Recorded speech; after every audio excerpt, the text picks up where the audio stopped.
Hello guys and gals, it is Soulfax here. Welcome to another episode of Mondays with Soulfax, actually on a Monday. So before we start, I feel the need to apologize for the fact that there have been 4 Mondays with Soulfax in a row without a proper video on my channel. And the whole idea of Mondays with Soulfax is for it to be a video that I can release weekly so my channel isn't empty. And yes, I've been just very lazy this past couple of weeks, for which again I have to apologize because, well, I don't know, you have some standards, I really don't. But anyhow, you have some expectations of me, so do I, but video games and laziness and being actually real life busy won over and I just couldn't make a video this past couple of weeks. Well, I probably could, but I just decided not to because, well, firstly, I downloaded a couple of games, like Dark Souls 3, I've started playing that again, this time with the DLCs, and that is, yes, that game is so good, that game is so freaking good. But moving on, let's not talk about Dark Souls just yet. And also started searching for a job, actively job hunting, and I gotta tell you, job hunting is my personal hell, because it's just you go out of your way to call people, to try and talk to them and figure out what they're doing, and then try to figure out what you're doing, and then firstly nobody calls you back because, well, fuck you, that's why. And secondly, it goes against everything that I believe in. I don't like asking people things. I don't like going to a person and asking him to do something for me. I really dislike that because I think that if you can do something yourself, you better do it yourself, because then you control the outcome of the situation, if you get what I mean. It's always better to do everything yourself because then you can be sure of the quality and of the final product. But when you're trying to look for a job, you literally gotta go to people and tell them, hey, let me work for you for money, please. So yeah, it's kind of annoying. But soon enough I'll get a job, so it's going to be all over. And then the arduous process of working and earning money and then buying shit, and then yeah, that's going to be starting. But anyhow, what else has happened this week? So you probably heard about this already, and you've probably seen it actually maybe even on the news, but the biggest news this past couple of weeks that concerns yours truly is that YouTube itself is basically dying. Advertisers, which basically are the way YouTube makes money by advertisements, are fleeing YouTube in droves because, well, a guy did a thing. Let me tell you what this guy did and what this thing is.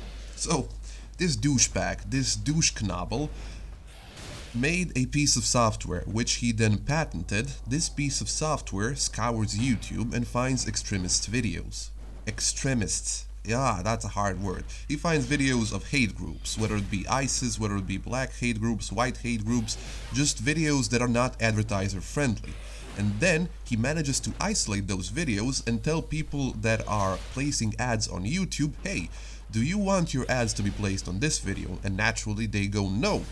So basically that kind of made a big red flag for YouTube, because firstly this guy wasn't going to give YouTube his own software because, well, he just wants to make money of that. This is not some kind of good Samaritan thing where he's trying to protect advertisers from these kind of extremist videos and stop extremists from making money off their YouTube videos. No. He's just doing this for his own gain, to make money for himself, because he is making YouTube buy his patent from him for an extraordinary amount of money, I assume, because they won't talk about it too much. We don't know the exact number here, but basically what he's doing, he's holding YouTube hostage in this situation, because now, because of the fact that there is this algorithm that is able to find extremist video and videos that are basically not advertisement friendly, advertisers has decided to firstly not put some ads on YouTube at all, and in the same genre, in the same vein as that, they decided to up the rates of their ads. So basically their ads now are currently more expensive, not to watch, but for YouTube to run and for YouTube to use. So yeah, you kind of get the idea of this. I mean, it's not a death of YouTube. Everybody's just over-exaggerating here. It's just another phase that YouTube is going through. And personally, I really wouldn't care, because this whole thing only concerns people who are doing drama on YouTube and making videos that actually concern some real life issues and stuff that could offend people and things like that. I don't make those kind of videos, if you can count these videos, but these videos are not even monetized 90% of the time. If they get monetized, then it's just YouTube automatically monetizing shit. I don't care about making money off Mondays with Soulfax. I don't care about making money off YouTube, but we've already talked about that. So yeah, that's what happened this week. Nothing really special. I honestly was very surprised how people got very up in arms about this whole thing because, well, it's really not such a big deal. It is just something that was bound to happen. I mean, this guy capitalized on a situation where there's a lot of shit on YouTube and advertisers are getting a lot more conscious of what a YouTube actually is. It's not this new media anymore. It is a real big marketplace, and a lot of the market on a lot of the products on this marketplace are just absolute shit, and some advertisers don't want their products tied to the products found on the YouTube marketplace. So yeah, moving on. So the next topic of discussion is the end of probably my favorite series of video games in the past couple of years, and that is Dark Souls. On the 25th of last month, the last DLC for Dark Souls 3 has been released, and Hidetaka Miyazaki said that with the release of this last DLC, the second piece of DLC for Dark Souls 3, this marks the end of the Dark Souls series of video games. And to tell you the truth, it has been a great ride, but I'm not very sad that Dark Souls is finally ending, because, well, the whole series Dark Souls has gotten kind of stale. There's a lot of repeating themes, a lot of repeating areas, a lot of repeating items, and just a lot of repeating things in the whole series of Dark Souls video games. And it's starting to become something like Zelda, where developers must add the same freaking items from the same last 10 games. And look, just look at 3D Zelda games. Look at Majora's Mask, excuse me, not Majora's Mask, Ocarina of Time, and then look at the last video game, the last 3D Zelda before the Breath of the Wild. They're basically these same games, with the same items, with almost the same fucking map, with the same quest, with the same everything, except Majora's Mask. That is just a completely original game, but you get what I mean. Japanese directors, video game directors, have this tendency of pandering to their fans and thinking that if they don't include things that were found in the original installment of the series or in the most popular installment of the series, that fans will be angry at them. And that is something that might be true in Japan, but in the West it is most definitely not the truth, because, well, just look at the reception that Bloodborne got. Bloodborne is considered widely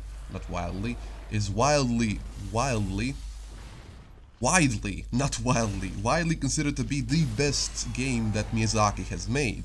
And I personally have played it only in a couple of occasions because I don't know PS4, but I see where people are coming from, because it is a departure from what he has done before. And I also want to talk about that a little bit. But yeah, Dark Souls 3 is ending. Excuse me, the whole Dark Souls series is ending. And that is a good thing, because, well, let's just look at what Miyazaki has done in the past. So his first game that he was a sole director on was Demon Souls, which was a relative success over at PS3. It wasn't so successful that Sony warranted it to port it over to PC, but it did have a cult following, and it is definitely a beloved game by the fans. But then, a couple of years later, he made Dark Souls 1, which was a runaway success. It was an extremely successful game, and probably his best work so far, and his best work since then, in some ways. But anyhow, Dark Souls 1 was very successful, and because of that success, I think that From Software, or well, the developers, excuse me, the publishers, Namco Bandai, decided to give him some leeway, some freedom in doing what he wants for his next project. So he decided not to work on Dark Souls 2, that was a B team from Software. He was not directing Dark Souls 2, and he started working on Bloodborne. And Bloodborne is, like I said, probably the best game in the whole Soulsborne series. And now he started working after Bloodborne on Dark Souls 3.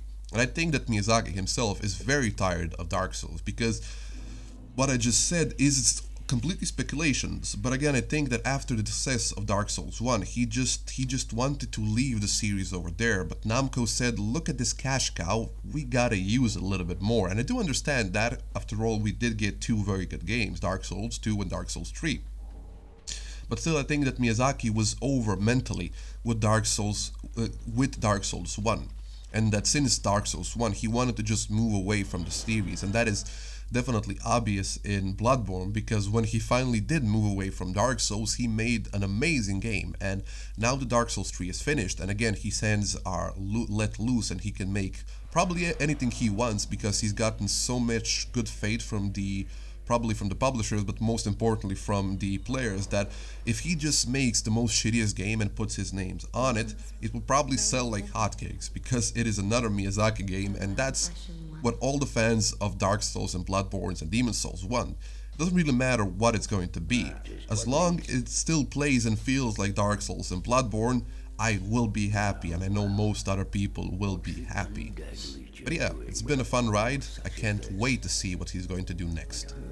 And on that note, I want to end this episode of Mondays with Soulfax. You can most definitely expect the last volume of A Grain of Truth on Friday. Until the next Monday, I just take care and I'll see you. Bye bye.